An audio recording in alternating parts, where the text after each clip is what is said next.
The Fire That Exposed Everything, Part 1. The call came at 2:47 a.m. on a Tuesday morning in September 2024.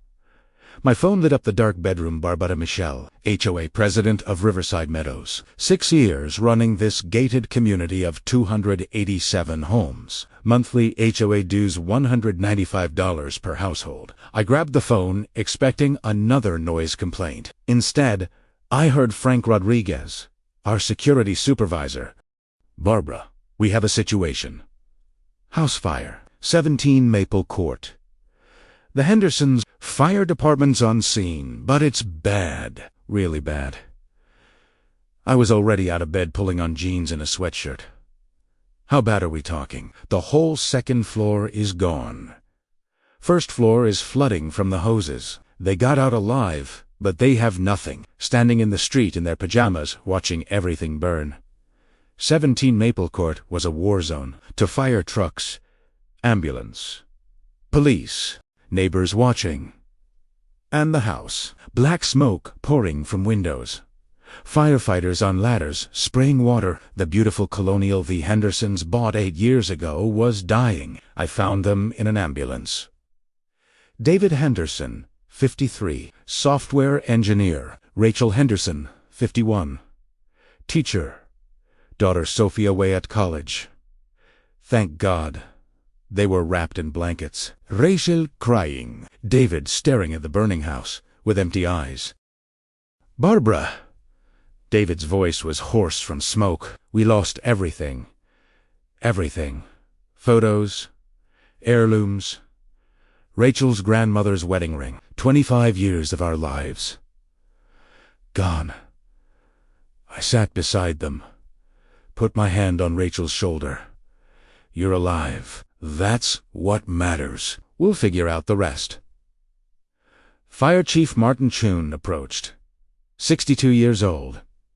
34 years on the job. He'd seen everything. "Ms. Mitchell, Mr. and Mrs. Henderson. Fire's under control now. Origin appears to be the second-floor master bedroom. We'll investigate fully tomorrow, but preliminary assessment suggests electrical failure. Old wiring. House was built in 1992. Wiring might not have been updated." David looked up. "Electrical?" "Electrical, but we just had the whole house inspected 6 months ago."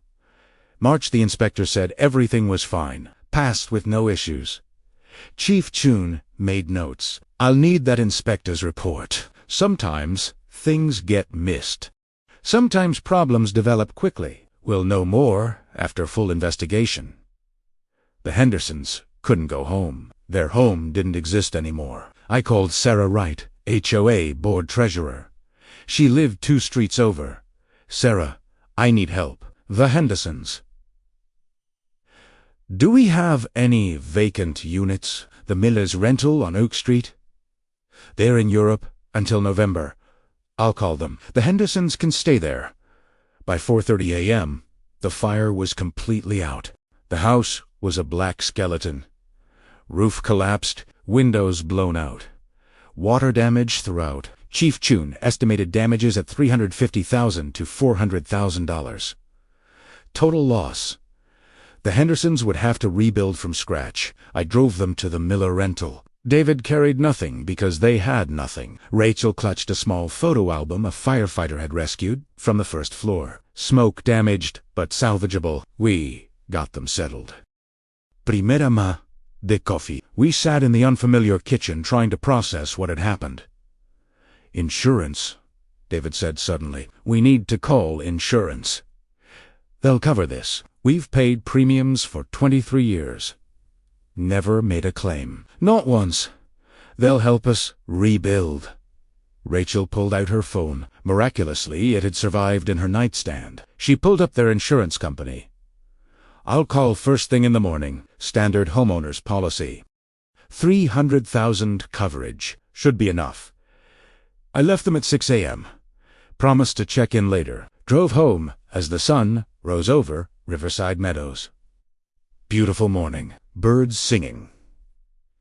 sprinklers coming on. Everything normal except one house at 17 Maple Court that looked like a bomb had hit it. By 8 a.m., my phone was exploding. 27 calls from neighbors. Everyone wanted to know what happened. Was it safe? Could it happen to their house? I sent a community-wide email. Fire at 17 Maple Court contained no injuries. Henderson family safe. Cause under investigation. All other homes secure. Fire department has cleared the area. At 9:15, David called, "Barbara, we have a problem. A big problem. I just talked to our insurance agent. They're denying the claim." My stomach dropped. What? They say the house wasn't up to code.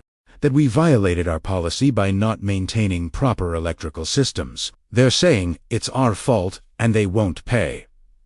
I drove straight to the Miller rental, found David and Rachel sitting at the kitchen table, surrounded by insurance documents. They looked worse than they had at 3 a.m. Rachel was sobbing. David was shaking. "Show me the denial," I said. He handed me a letter. Official letterhead, ironclad legal language. Denial of claim based on policy violation, Section 12.4 subsection B, failure to maintain property to local building codes voids coverage. We had an inspection in March 2024. Clearwater Home Inspections. Mike Torres checked everything. Gave us a clean report. We paid $850. She showed me the report, 42 pages. Professional. Every system marked satisfactory. Including electrical, wiring appears adequate. No visible deficiencies. Insurance sent their own investigator. Patricia Gomez. She says the wiring was ancient, hadn't been updated since 1992. Fire hazard. Any competent inspector would have flagged it. I looked at both reports. Complete opposites. We need to talk to Mike Torres. I called Clearwater Home Inspections. Voicemail. Tried Mike Torres. Disconnected. Red flag. I called Frank Rodriguez. Frank. Research. Mike Torres. Home Inspector. Find everything.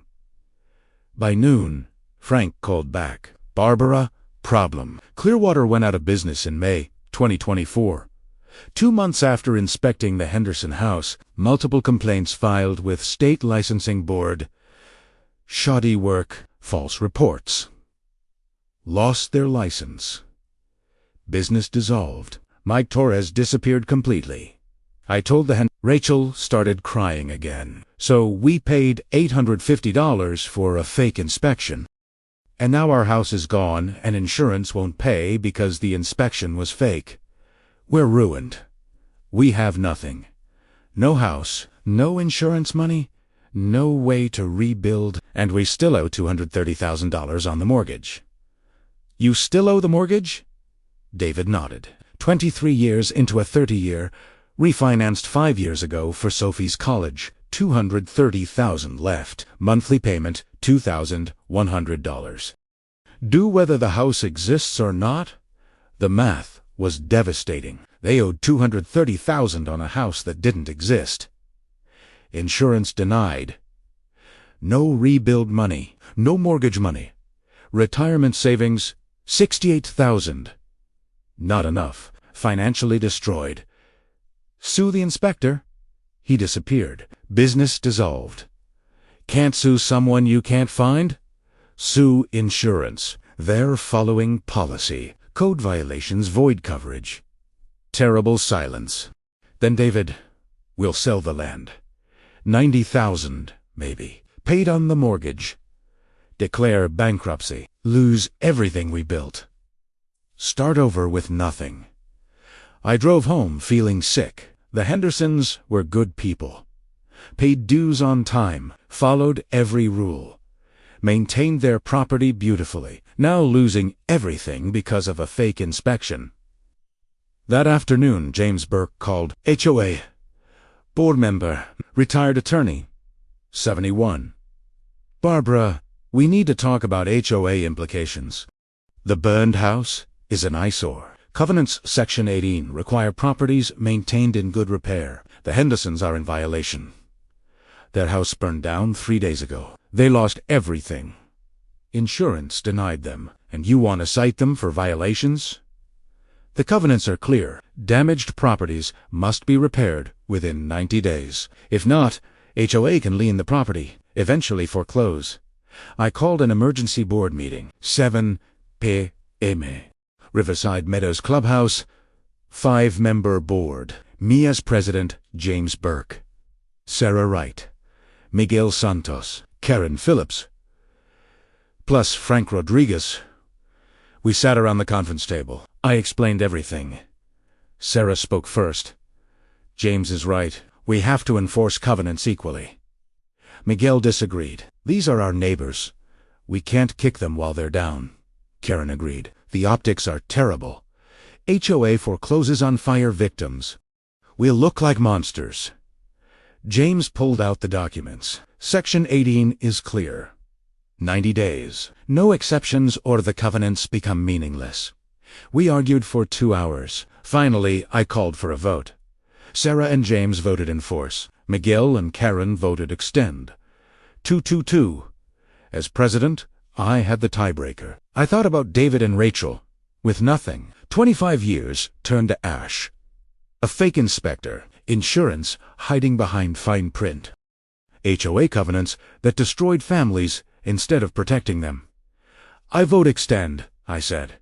6 months, January 1st, 2025. Time to work with insurance, explore options. Then we revisit. James shook his head. You're making a mistake. This will haunt us. But you're president, your call. I told the Hendersons the next morning. They cried with relief. 6 months. Not a solution, but breathing room. Time to figure things out, time to fight. David hugged me. Thank you, Barbara. You saved us. We'll figure this out somehow. We won't let you down. But as I drove home, I couldn't shake James's words. This will come back to haunt us. Something felt wrong. The fire seemed too convenient. The insurance denial too quick. The fake inspector too perfect, like pieces of a puzzle that almost fit but not quite. I called Chief Chun. The investigation. What's the official determination on cause? Electrical failure. Old wiring overheated. Started in the master bedroom wall. Spread rapidly through ceiling to attic. Classic electrical fire. Any signs of anything else? Anything suspicious? Like what? I don't know. Anything that doesn't fit? Long pause. Then there was one thing, not enough to change the determination, but odd. We found accelerant traces in 3 locations. First floor living room, second floor hallway. Attic crawl space, small amounts.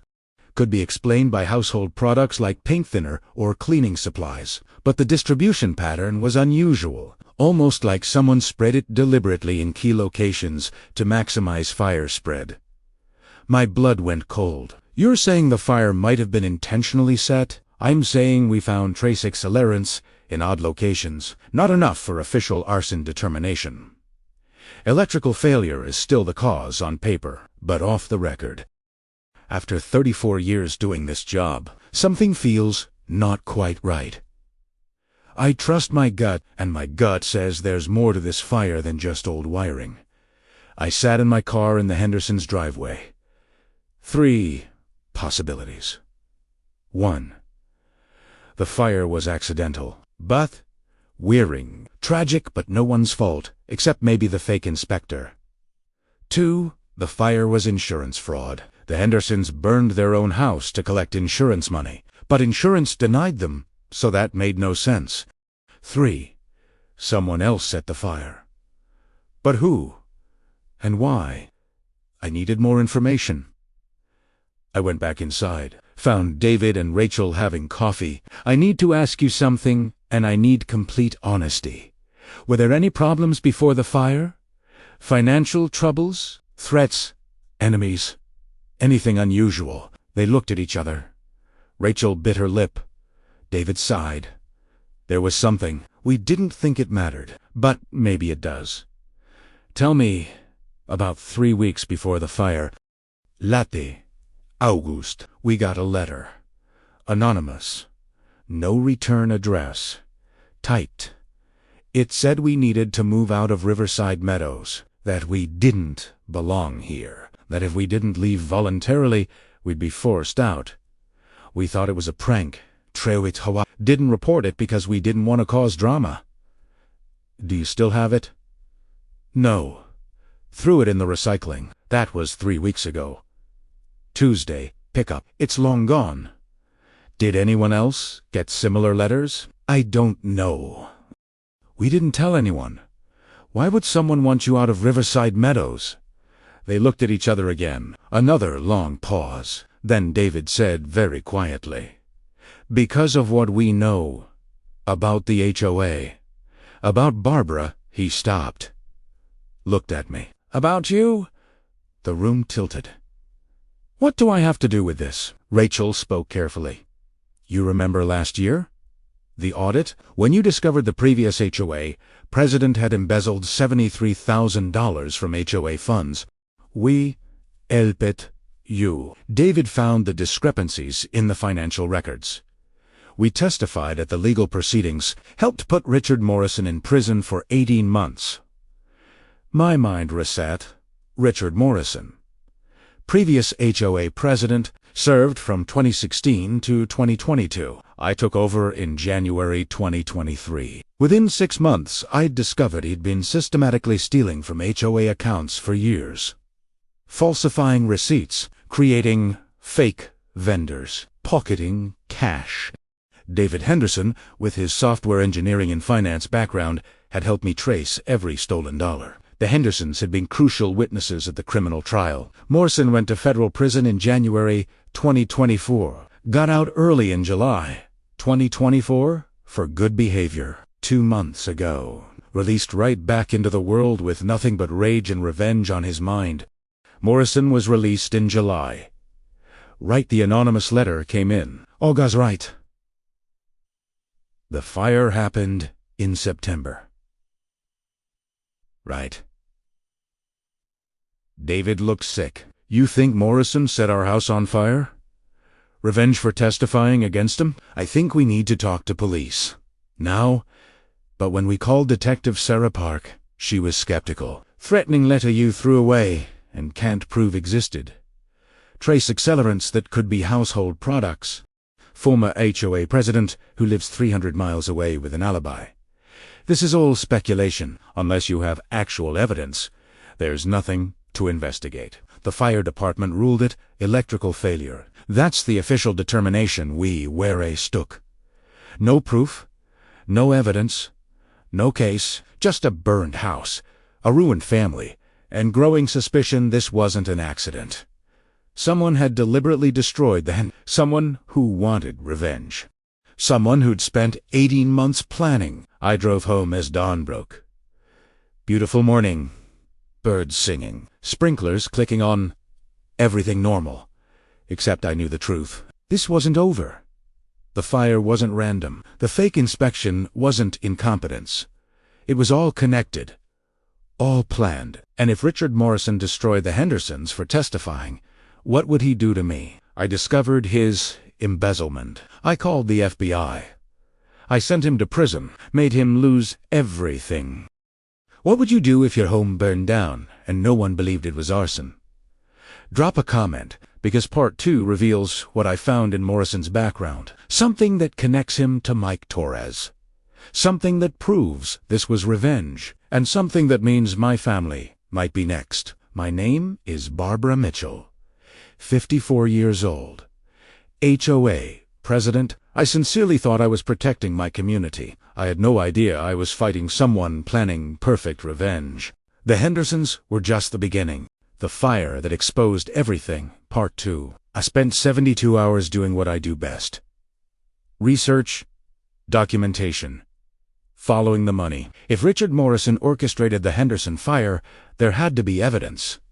Criminals always leave trails. Morrison's prison records were public. Federal Bureau of Prisons database, Richard Allen Morrison, inmate 743921, served at Coleman Federa from January 15th to July 23rd, 2024. 18 months reduced to 6.5 for good behavior.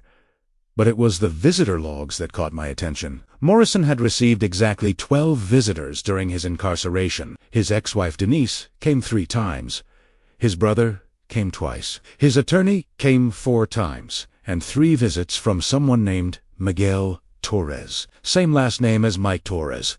The fake home inspector. Could be coincidence. Could be family. Could be the connection I needed. I called Frank Rodriguez. Frank, I need you to run background on 2 names, Mike Torres and Miguel Torres. See if they're related. See if either has any connection to Richard Morrison. Barbara, are you sure you want to go down this road? If Morrison really did orchestrate this fire, he's dangerous. Maybe we should just give everything to the police. The police needed evidence. I kept digging. Morrison's financial records from the embezzlement case were public. Thousands of pages. I'd reviewed them 2 years ago. Now I was looking for Torres connections. Found it on page 843, a check Morrison wrote in March 2022. Check number 4567, made out to Torres Property Services. Amount $4,200. Memo, inspection services rendered. Torres Property Services. Googled it. Registered in Florida. Owner, Miguel Torres. License suspended June 2024 for fraud. Same month, Clearwater Home Inspections closed. Too many coincidences. Frank called back. Miguel Torres and Mike Torres are brothers. Miguel 48, Mike 42. Both ran inspection businesses. Both shut down by the state. Both disappeared. And Morrison, Miguel visited him in prison 3 times. March 5th, April 20th, June 8th. Last visit 6 weeks before Morrison's release. 6 weeks before the Henderson fire.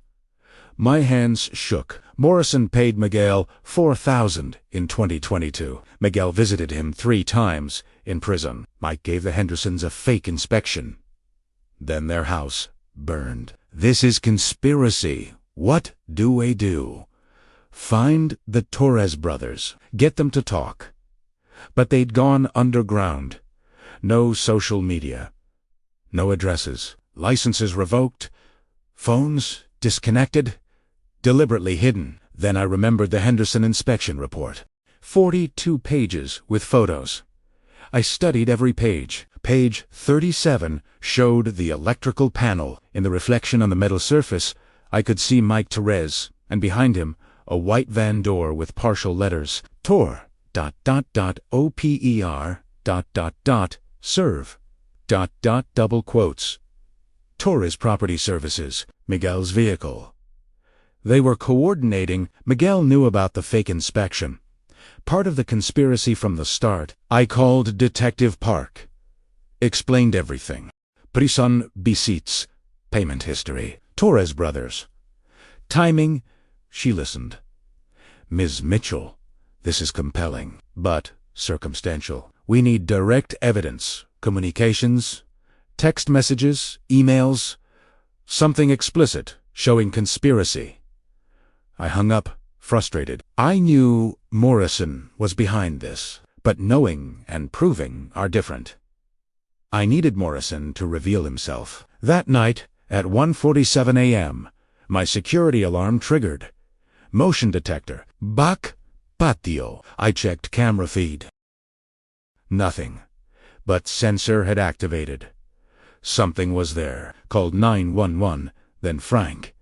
He arrived first. We checked everywhere. Nothing disturbed. No break-ins. But near my back door, on the patio, someone left something. A business card. Torres Property Services, Miguel Torres. Senior Inspector. Handwritten on back in red ink. Electrical fires are so tragic, especially when they're preventable. You should get your wiring checked. Soon, my blood went cold. This was a threat. Direct, explicit.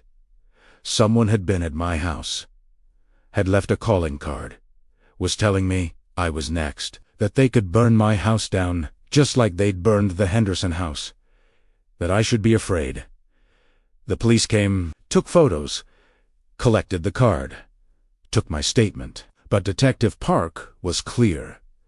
This is threatening, yes, but it's not explicitly threatening. He's suggesting you get an inspection. That's not illegal. Without proof that Torres was involved in the Henderson fire, we can't arrest him just for leaving a business card. He broke into my property. Did he? Your motion sensor went off, but there's no evidence of forced entry, no damage. He could claim he was just delivering marketing materials. Solicitation is annoying, but not criminal. Ms. Mitchell, I understand your frustration, but we need solid evidence before we can make arrests. After the police left, Frank and I sat in my kitchen drinking coffee at 3 a.m. This is insane, Frank said. Morrison sends his hired thugs to your house to threaten you, and the police can't do anything because the threat is too subtle. Meanwhile, the Hendersons are living in a borrowed house with nothing, and no one's being held accountable. There has to be something we can do, some way to force Morrison's hand. Make him reveal himself. Then I had an idea. Dangerous, possibly stupid, but potentially effective. Frank, what if Morrison thinks I have evidence against him? Real evidence. Proof of the conspiracy. Would he try to stop me from going to the police? Might. But Barbara, if you convince Morrison you have evidence, he might do more than leave threatening business cards. He might actually hurt you. Or he might try to buy my silence, or threaten me directly. Either way, if we're recording it, we have proof. Proof the police can use. Frank looked at me like I was crazy. You want to bait Morrison into confessing. That's entrapment. That's dangerous.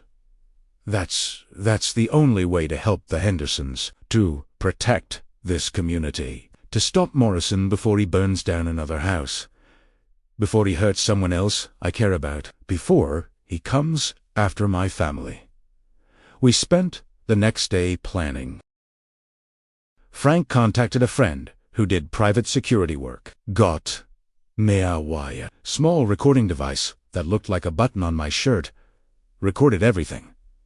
Audio and video. Completely legal, as long as I was party to the conversation. Florida was a two-party consent state, but if Morrison confessed to crimes, the recording would be admissible. Then I did something Morrison wouldn't expect. Primera get him. Got his number from his ex-wife, Denise, who still lived in Riverside Meadows. She was horrified when I explained what I suspected. Richard always had a temper. Always held grudges. When you exposed the embezzlement, he told me he'd never forgive you. Said you'd destroyed his life. Said he'd make you pay. I thought he was just angry. Just venting. I never thought he'd actually hurt anyone. She gave me his number, current cell phone. He was living 300 miles away in Jacksonville, but still had Florida number. I called from a burner phone Frank had bought, made sure the recording device was working, hit dial. Morrison answered on the third ring. Hello! His voice was exactly as I remembered. Smooth, confident. The voice of someone who'd spent years as HOA president convincing people to trust him while he robbed them blind. Richard, it's Barbara Mitchell. Long silence. Then, Barbara. What a surprise. I thought you'd be too busy running Riverside Meadows to call your predecessor. We need to talk about the Henderson fire, about Miguel and Mike Torres, about what you've done. Another pause. I could hear him breathing, calculating, deciding how to play this. I don't know what you're talking about. I'm sorry the Hendersons had a fire. That's terrible. But I live in Jacksonville now. Haven't been to Riverside Meadows in months. Have no idea who those Torres people are.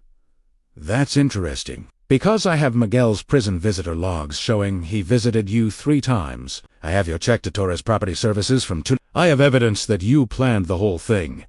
The fake inspection, the arson, the insurance fraud, all of it. Silence. Long silence. Then his voice changed. Dropped the friendly pretense. Became cold. Threatening. If you had real evidence, you'd have gone to the police by now. You're fishing. You don't have anything. You're just angry because I'm smarter than you thought. I'm giving you a chance, Richard. Come clean. Confess. Tell the police what you did. Help the Hendersons rebuild. Maybe the court will be lenient. Maybe you'll only get a few more years instead of 20. He laughed. Actually laughed. A few more years? For what? Even if I had somehow convinced someone to burn down a house, which I didn't, you could never prove it. The fire was ruled electrical failure. Insurance denied the claim because the house wasn't up to code. Everything is legal and documented. There's no crime here. Except the fake inspection. Except the arson. Except the conspiracy. Prove it. Oh wait, you can't. Because you have nothing. You're desperate. You're scared. You know I'm smarter than you. You know you can't stop me. You know that everyone who helped put me in prison is going to pay. The Hendersons were first, but they won't be last. There it was. The admission, on tape. He'd just confessed to targeting the Hendersons, to planning revenge. My heart was pounding, but I kept my voice steady. Who's next? Richard May. My family. More innocent people who did nothing but tell the truth. Innocent. He was angry now. Really angry. Voice rising. You destroyed my life. I spent 6 years building that HOA presidency. Making connections, making money. Then you show up with your self-rechoose accounting degree and ruin everything. You think you're a hero? You're nothing. You're a busybody who can't mind her own business. And yes, you're going to pay just like the Hendersons paid, just like everyone who testified against me will pay. So you admit it. You burned down their house. I admit nothing. But let's say, hypothetically, someone wanted revenge. Hypothetically, someone hired professionals who knew how to make a fire look accidental. Hypothetically, someone paid those professionals very well to make sure insurance would deny the claim, leaving the victims with nothing. Hypothetically, that would be brilliant, wouldn't it? Perfect revenge. Untraceable, unprovable. Except you just proved it. This call is being recorded. Richard, everything you just said is evidence. The police will hear this. The prosecutors will hear this. You just confessed to conspiracy to commit arson, insurance fraud, and making terroristic threats. You're going back to prison for a long time. Silence. Then rage. You think you're clever? Recording me. That's entrapment. That's illegal. No court will accept that. Florida is a two-party consent state. True, but exceptions exist when documenting crimes, and you've just documented yourself beautifully. Have a nice day, Richard. See you in court. I hung up, hands shaking. Frank was staring at me. Did you get it? Every word. He confessed to everything, called it hypothetical, but admitted targeting the Hendersons, hiring the Torres brothers, making it look accidental. We have him. I called Detective Park immediately. Sent her the recording. She listened to the whole thing. Called me back 20 minutes later. Ms. Mitchell, this is exactly what we needed. We're getting an arrest warrant for Morrison right now. We're also putting out alerts for Miguel and Mike Torres. This recording gives us probable cause to investigate them all for conspiracy, arson, insurance fraud, and making terroristic threats. What about the Hendersons? Can they rebuild now? Can insurance be forced to pay? That's civil court territory. But with this evidence proving the inspection was fraudulent and the fire was arson, they have strong grounds to sue the insurance company. Sue Morrison, sue the Torres brothers, and demand compensation. They won't get their house back overnight, but they'll get justice. 2 days later, Richard Morrison was arrested in Jacksonville. The news covered it. Former HOA president arrested for arson conspiracy. His mugshot looked nothing like the confident man who'd run Riverside Meadows. For 6 years, he looked defeated, scared, like someone who'd finally been caught. The Torres brothers were harder to find. They'd gone underground after leaving the business card at my house, but police tracked them through family connections. Miguel was arrested in Tampa. Mike was arrested in Orlando. Both were charged as co-conspirators. Both were offered deals to testify against Morrison in exchange for reduced sentences. I visited the Hendersons at the Miller rental house. Told them everything, showed them the arrest reports, explained that they could now sue everyone involved and likely win. David cried. Rachel hugged me for 5 minutes. You saved us, she kept saying. You believed us when no one else did. But the victory felt hollow. Yes, Morrison was arrested. Yes, justice was coming. But the Henderson house was still a burned shell. They still owed $230,000 on a mortgage for a house that didn't exist. They still had lost everything. Money could rebuild walls. Money couldn't rebuild 25 years of memories. And then something unexpected happened. The Riverside Meadows community came together. Sarah Wright started a fundraiser. Every household contributed. Some gave $20. Some gave $2,000. Within 2 weeks, we'd raised $87,000 for the Hendersons. Not enough to rebuild entirely, but enough to start. James Burke, the attorney who'd wanted to foreclose on them, felt so guilty about his hardline stance that he volunteered to represent them pro bono in all their lawsuits. Against Morrison, against the Torres brothers, against the insurance company. I was wrong, he told me. I prioritized rules over people. I won't make that mistake again. What would you do if you discovered your community had been infiltrated by criminals seeking revenge? Drop a comment, because Part 3 reveals what happened at Morrison's trial, how the Torres brothers testified against him, how the insurance company finally paid, and how the Hendersons got something even more valuable than money. They got their community back. They got justice, and they got closure. But more importantly, Part 3 shows what happens when Morrison, facing 40 years in prison, makes one final desperate move that threatens everyone I love. My name is Barbara Mitchell. 54 years old, HOA president, Riverside Meadows, for 6 successful years.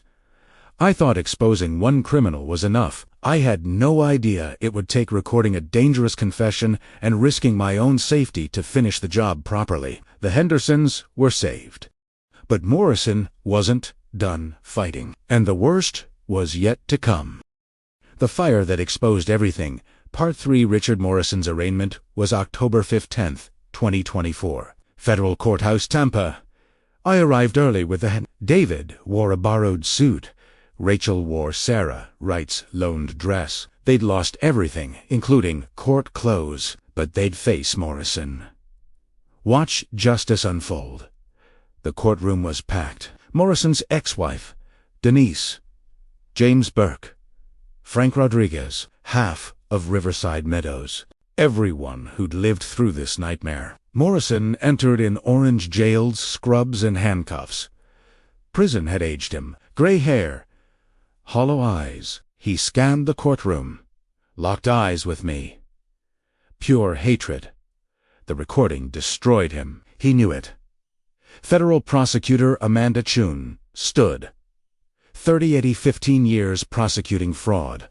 Your Honor, the United States charges Richard Morrison with conspiracy to commit arson, insurance fraud, wire fraud, making terroristic threats, and witness intimidation. Maximum sentences totaling 43 years. The evidence is overwhelming. The defendant confessed on tape. We have financial records. Fire investigators. This is open and shut. Morrison's public defender, Robert Hayes, stood. Your Honor, my client maintains innocence. The recording was obtained through questionable means. He was coerced. He used hypothetically, repeatedly, never actually admitted crimes. Judge Patricia Reeves looked unimpressed. Mr. Hayes, your client said everyone who testified will pay. Those aren't innocent statements. Bail denied. Trial, January 8, 2025. Morrison exploded. This is garbage. She entrapped me. Barbara Mitchell set me up. She recorded me illegally. You can't use that recording. Judge Reeves slammed her gavel. "Mr. Morrison, you will remain silent, or I will hold you in contempt." "Bailiff, remove the defendant." As Morrison was dragged out still screaming, he turned and pointed at me. "This isn't over, Barbara. You think you won? You have no idea what's coming. No idea." The courtroom erupted. Judge Reeves gavelled for order. Security removed. Morrison. Rachel was crying. David held her. I sat frozen. Morrison's words echoing. "You have no idea what's coming." After the hearing, Prosecutor Chun pulled me aside. "Ms. Mitchell, Morrison's threat was witnessed by 40 people, including a federal judge. We're adding another charge. Intimidation of a witness in open court. That's another 5 years. But I need to warn you, Morrison has resources we don't fully understand. Money hidden somewhere. Connections. Be careful. Don't go anywhere alone." "Very routine. You think he'd try to hurt me? I think he's desperate. Desperate people do dangerous things." And Morrison just screamed threats in federal court. "He's either losing his mind, or he has a plan. Either way, you're at risk."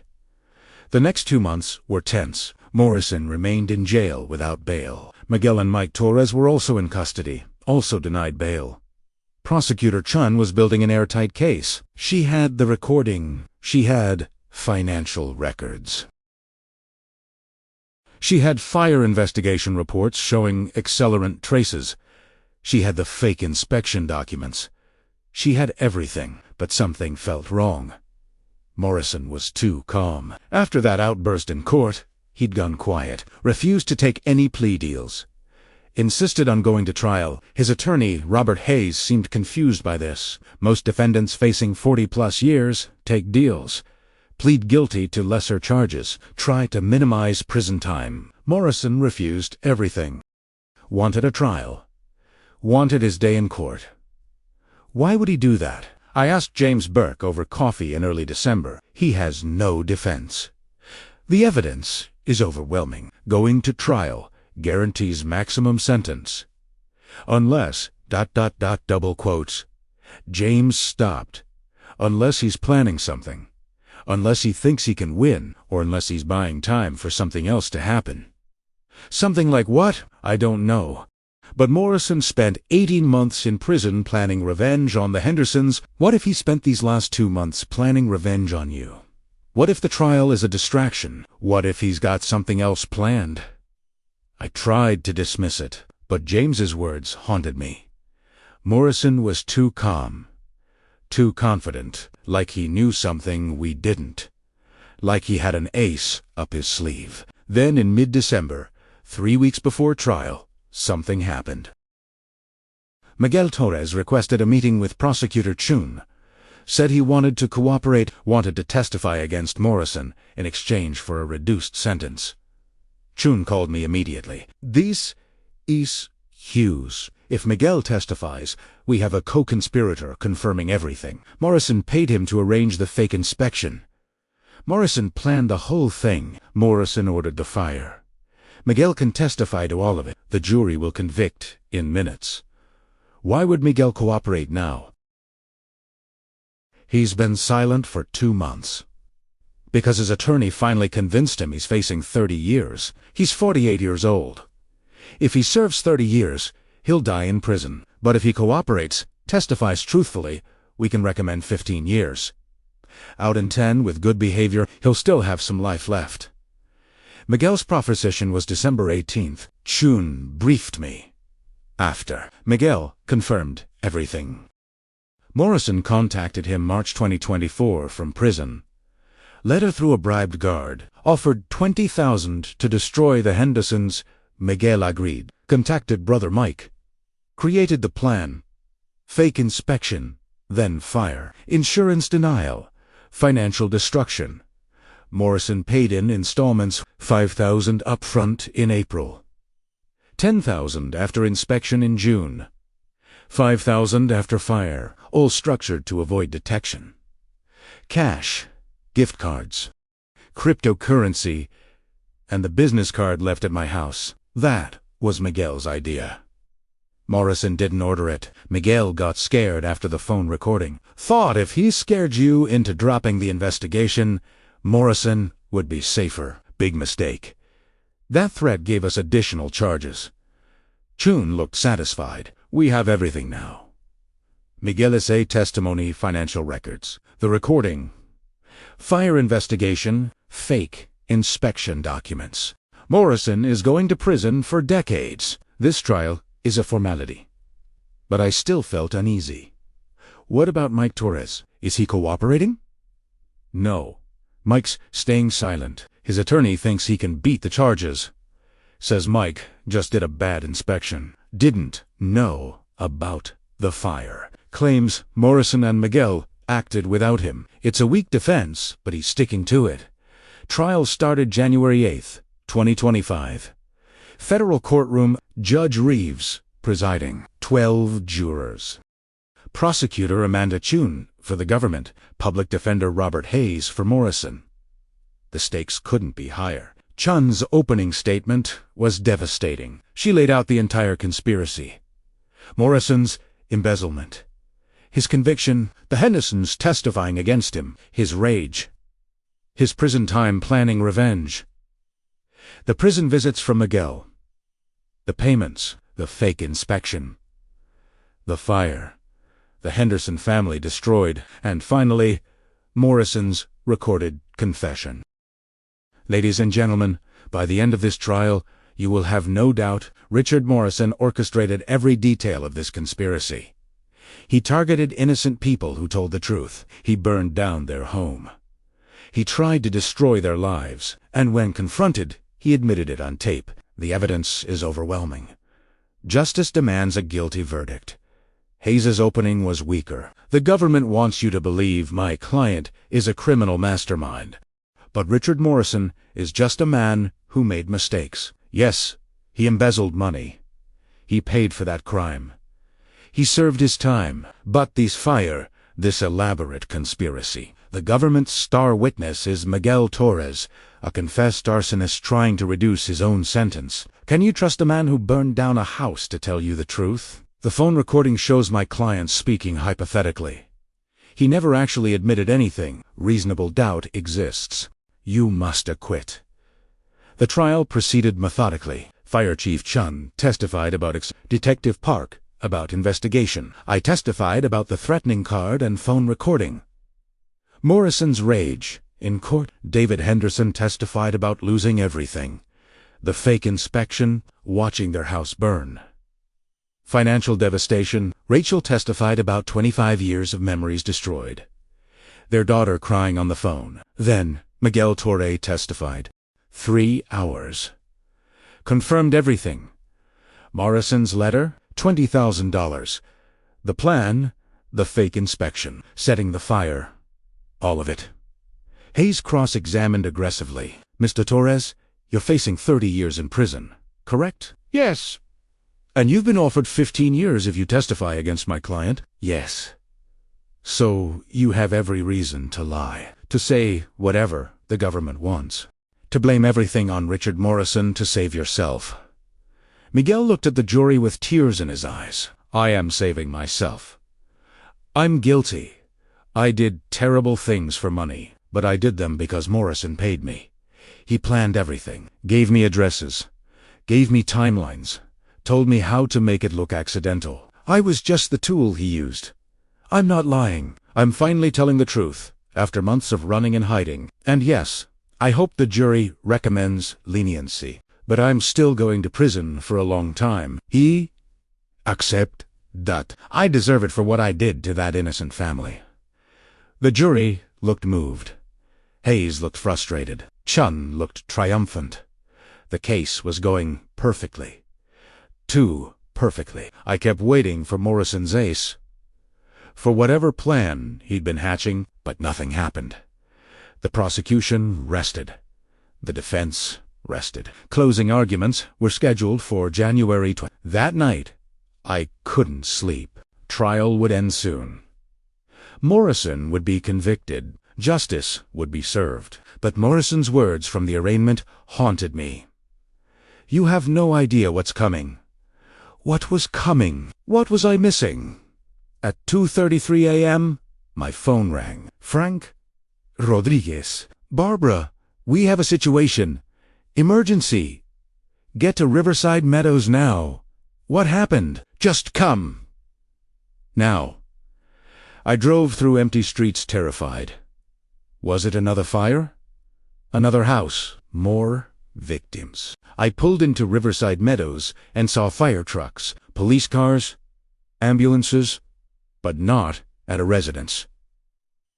At the clubhouse, the HOA clubhouse, where we held meetings, where records were stored, where everything was kept, the clubhouse was engulfed in flames. 30 years of HOA records. Financial documents, meeting minutes, contracts, member files, architectural plans. Everything. All burning. Fire Chief Chun met me at the perimeter. Barbara, I'm so sorry.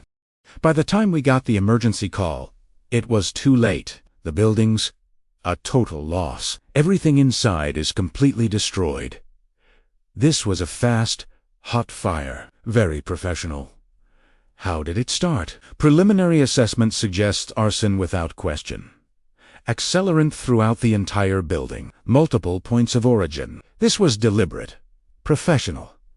Military precision. Someone wanted to destroy these records and knew exactly how to do it efficiently. My stomach dropped. Morrison. This was Morrison's plan. Destroy the HOA records. Eliminate evidence. Create reasonable doubt. If financial records were destroyed, how could the prosecution prove payments to Miguel? Frank grabbed my arm. Barbara, there's more. Your house. Someone broke in while you were driving here, ransacked your home office, took your computer, your backup drives, your files. Everything related to the Morrison case. Everything related to the HOA embezzlement. All gone.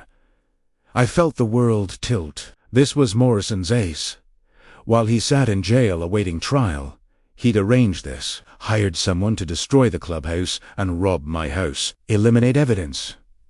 Chun's case was built on documents, financial records, payment trails. If those records were destroyed, Miguel's testimony was uncorroborated, a convicted arsonist's word against Morrison's. Reasonable doubt. I called Prosecutor Chun at 3 a.m. Woke her up, explained everything. She was silent for a long moment. Then, this is bad. Really bad.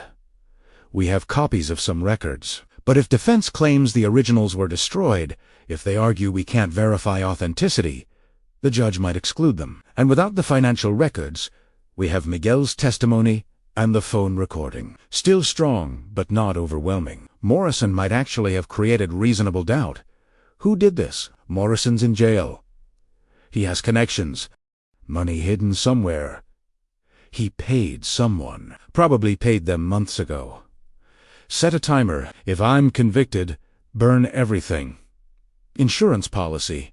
We'll investigate, but the damage is done. Physical evidence is destroyed.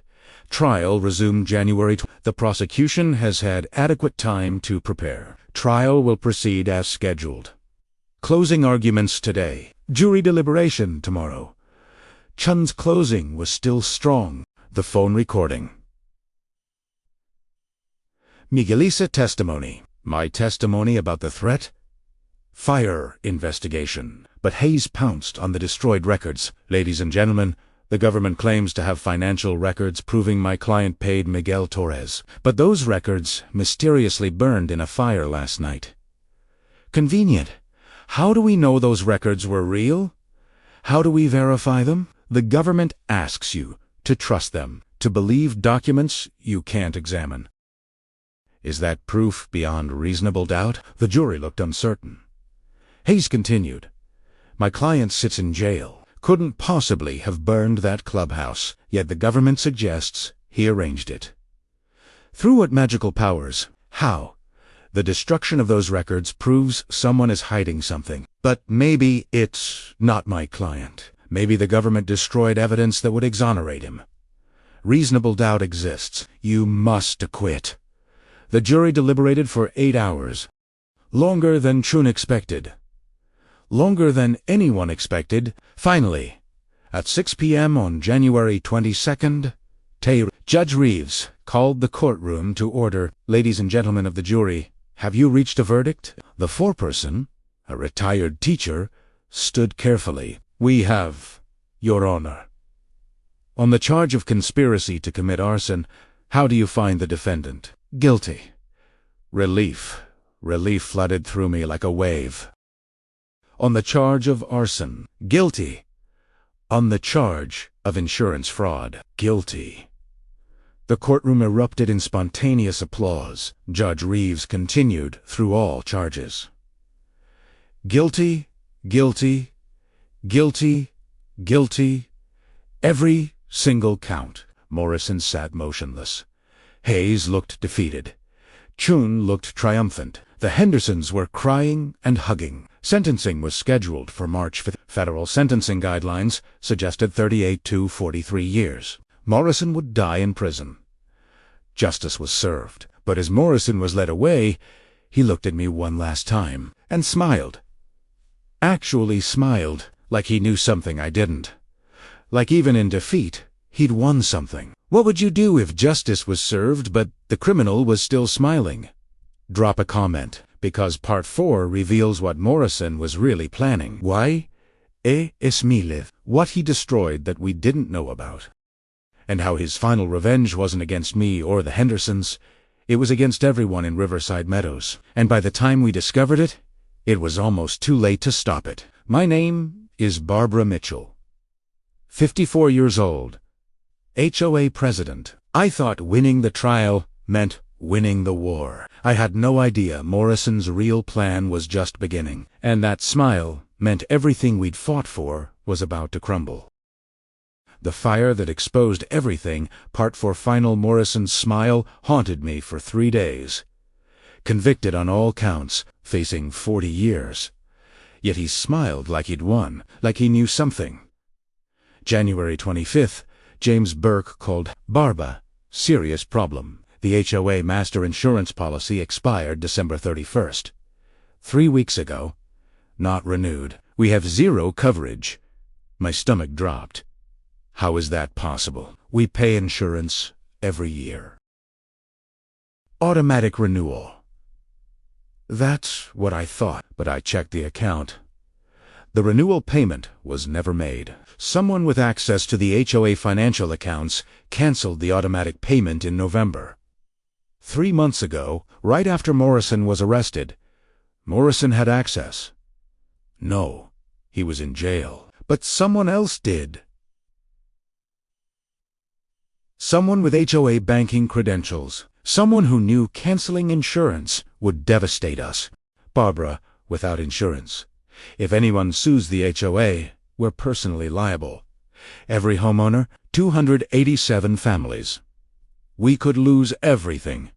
I felt sick. This was Morrison's real plan. Not revenge against me or the Hendersons specifically. Revenge against everyone. Destroy the HOA financially. Sue us. Bankrupt every family in Riverside Meadows. 287 families losing their homes.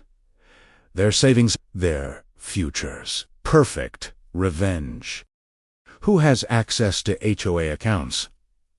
The president, the treasurer, the management company. That's it. Sarah Wright, his treasurer. She'd never do this. I know, which means it was someone at the management company, someone Morrison paid or blackmailed, someone with administrative access who could cancel insurance without anyone noticing until it was too late. We called emergency board meeting for that night. Me, James, Sarah, Miguel Santos, Karen Phillips, Frank Rodriguez. I explained everything. The expired insurance, the canceled renewal, the personal liability exposure. Everyone looked terrified. Sarah pulled up her banking records. I checked the accounts weekly. I never saw any irregularities. The insurance payment was set to autopay from our master account. How could someone cancel it without me knowing? Because they did it at the management company level. Sent a request to the insurance company canceling the policy. Made it look like an HOA board decision. Who's our management company? Miguel asked. Coastal Property Management. We've used them for 8 years, since before Morrison was president.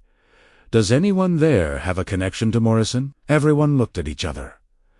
Then Frank spoke quietly. Martin Webb, the account manager.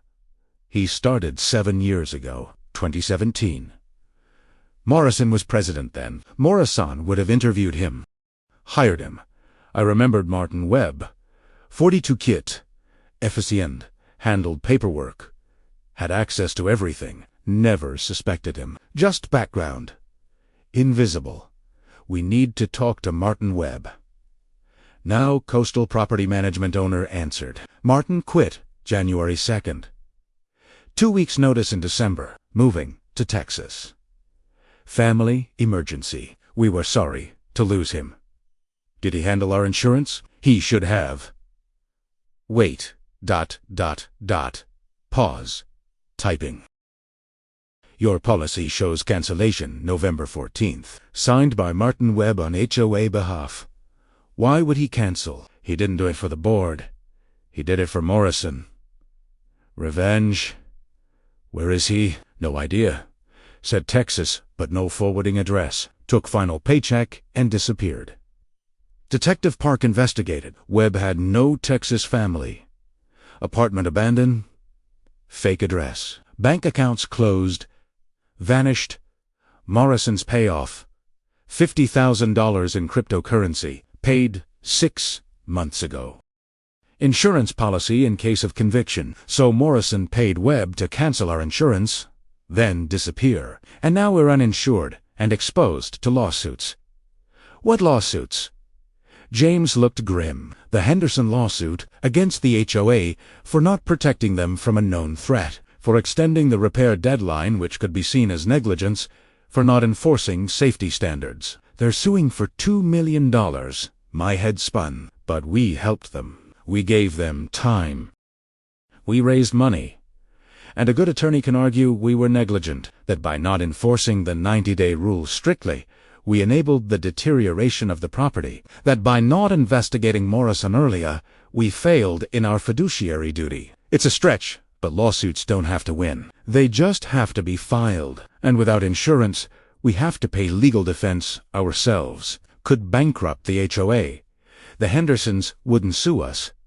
The Hendersons won't, but their attorney might convince them they have to recover their losses.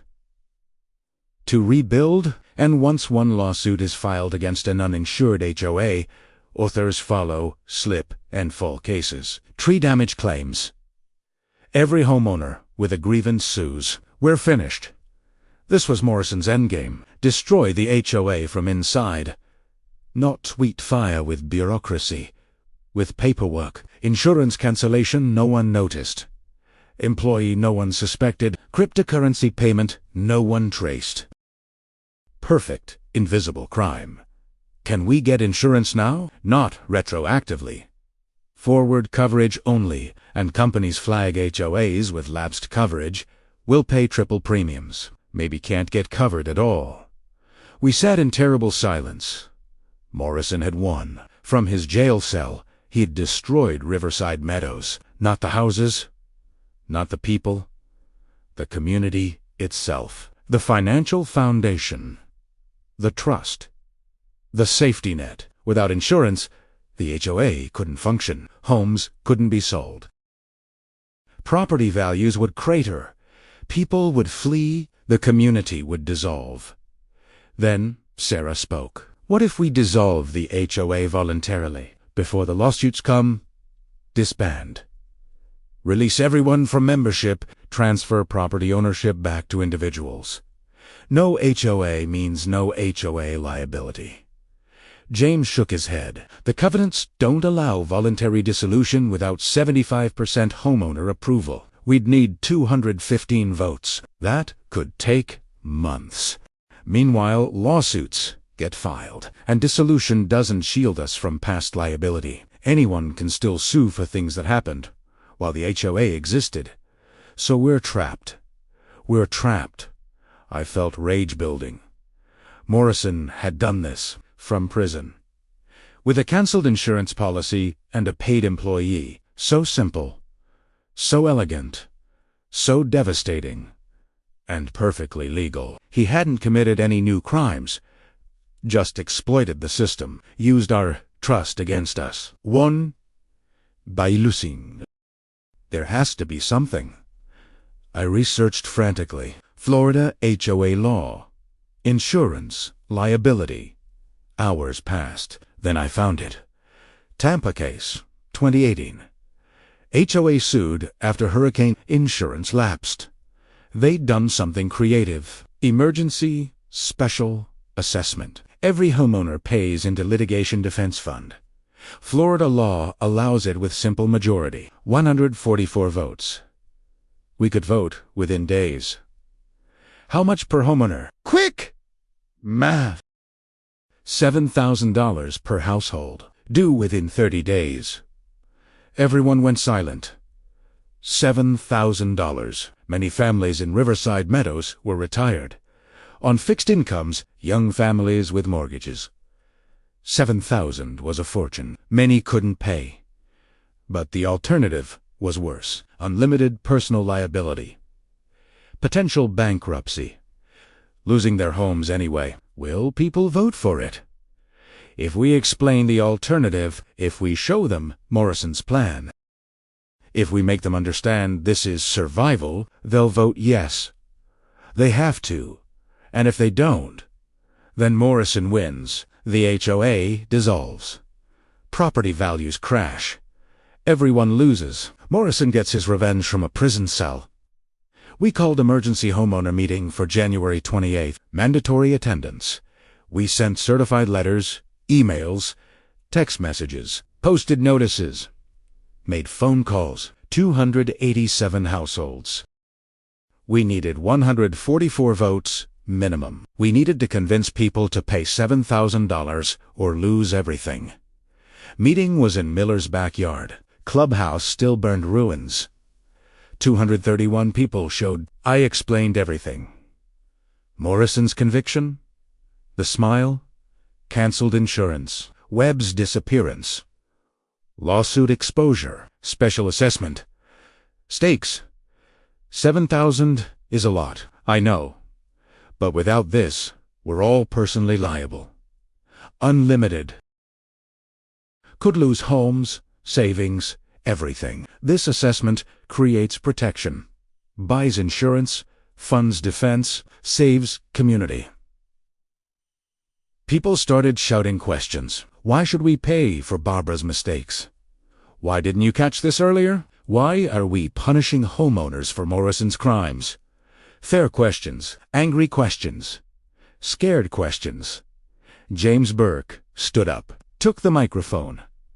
Because that's what Morrison wants. He wants us divided. He wants us angry at each other. He wants us to destroy ourselves. He committed crimes. He's in prison, but he planted this bomb, timed it perfectly, designed to detonate after conviction. The only way we survive is together. Every homeowner pays. Every homeowner is protected, or we all lose. David Henderson stood up. Rachel Basinum. We're voting yes, even though we lost our house. Even though we're living in a borrowed rental. Even though we have nothing. Because this community came together for us. Rye said $87,000. Supported us. Believed us. We're not letting Morrison win. We're paying $7,000 to save Riverside Meadows. One by one, people stood. The Walt Henderson, Sarah Wright, Miguel Santos, families who'd lived here for decades, families who'd just moved in, retired couples, young parents, everyone understanding. This wasn't about money. This was about community. About not letting hate win. About standing together against someone who wanted to destroy them all. We voted paper ballots. counted publicly, 193 votes. Yes. 38 votes. No. 67% approval, way above the required 50%. The special assessment passed. Riverside Meadows would survive. People started writing checks immediately at the meeting. Some couldn't pay $7,000 all at once. We created flexible payment plans. 3 months, 6 months, whatever people needed. Interest-free loans from the community fund. The Yamamotos paid in full that night. Walt Henderson, David's elderly father, wrote a check for $14,000, covering himself and helping his son. Within 2 weeks, we'd collected $1.3 million, bought comprehensive insurance immediately, created robust litigation defense fund, hired experienced attorneys, started rebuilding process with proper planning. Henderson lawsuit never happened. Burke explained to their attorney. Community support, special assessment. Insurance attorney advised against. David and Rachel agreed. They wanted their house back, not revenge. We hired contractors, started rebuilding. Henderson House and Clubhouse. By March, foundations poured. May, walls up. July, roofs on. September, 1 year after fire, both buildings complete. Morrison sentencing, March 5th. Judge Reeves, 43 years. Maximum. He'd die in prison, this time leaving no smile. Broken. Defeated. Finally understanding he'd lost everything. Miguel Torres got 15 years. Genuine remorse. Crucial testimony. Out in 10 with good behavior. Mike Torres got. Martin Webb was never found despite extensive FBI search for many months. Nothing. He'd disappeared completely into thin air. The $50,000 in cryptocurrency was totally untraceable. Living somewhere under a new identity, probably, but without Morrison's continued financial support, he was just another ordinary man on the run. Eventually he'd slip up somewhere. Eventually he'd get caught making a mistake. The FBI doesn't forget cases like this. The Henderson family moved back into their beautiful rebuilt house in September 1 year and 2 weeks after that terrible fire. The house was absolutely beautiful, better than before in every way. Modern, safe, completely updated electrical system throughout. Full sprinkler system installed. Smoke detectors in every room and hallway. They'd never worry about electrical fire again. Their daughter Sophie, transferred from her distant college to local university, wanted to be near family after everything. The trauma had brought them all much closer together as a family unit. The HOA clubhouse reopened in October with huge celebration. 287 families. Barbecue. Music. Dancing. Kids running around. Everyone together. Everyone grateful. Everyone understanding what they'd almost lost. Morrison had tried to destroy them. Instead, he'd made them stronger. I stood on the clubhouse deck, watching the celebration. Frank Rodriguez joined me. "You did it! Barbara, you saved this place. We did it. Everyone. Together. That's the only way it works." Morrison thought dividing us would destroy us. He was wrong. Coming together made us unbreakable. What now? Now we live. We maintain this community. We protect each other. We remember what we almost lost. We make sure it never happens again. We update safeguards. We watch finances. We verify everything. We never take safety for granted. 3 months later, I got a letter. From federal prison from Morrison. I almost threw it away, unopened. But curiosity won. I opened it. Read it. 1 page. Handwritten. "Barbara, you won. I accept that completely. You were smarter, stronger, more resilient than I ever imagined. You united people. I tried to divide with hate and fear. You survived traps I thought were absolutely perfect. You beat me completely and totally. I'm dying in here slowly. I know that with certainty I'll never see freedom again in this lifetime, never feel sunshine or breathe fresh air as a free man. I'm writing to say, I'm sorry, not for what I did to you specifically.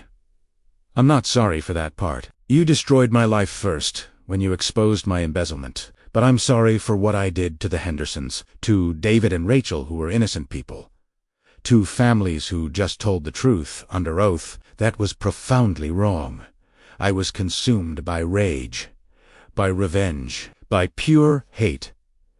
And hate destroyed me from the inside out. You're a better person than I am. Always were from the beginning. Always will be. I hope you build something beautiful with Riverside Meadows. Something I never could have built, even in my best days. Goodbye forever. Richard Morrison. Inmate 743921. I read it 3 times, trying to find the manipulation, the hidden threat, the final trap. But there was nothing. Just a broken man admitting defeat, accepting consequences, maybe even finding some small redemption. I never wrote back. Morrison didn't deserve forgiveness, but maybe he deserved to know he'd failed, that everything he'd tried to destroy was thriving. That hate lost, that community won, that Riverside Meadows was stronger than ever. What would you do if the person who tried to destroy your community wrote apologizing? Drop a comment with your state, because this story isn't really about revenge or fires or conspiracies. It's about what happens when people choose community over division, when they choose to stand together instead of letting hate tear them apart. The Hendersons rebuilt. Riverside Meadows survived. And Morrison's legacy isn't destruction. It's the community that refused to be destroyed. My name is Barbara Mitchell, 54 years old, HOA, president of Riverside Meadows. I thought my job was enforcing rules. I learned it's about protecting people, building community, creating something worth defending. Morrison taught me that the hard way.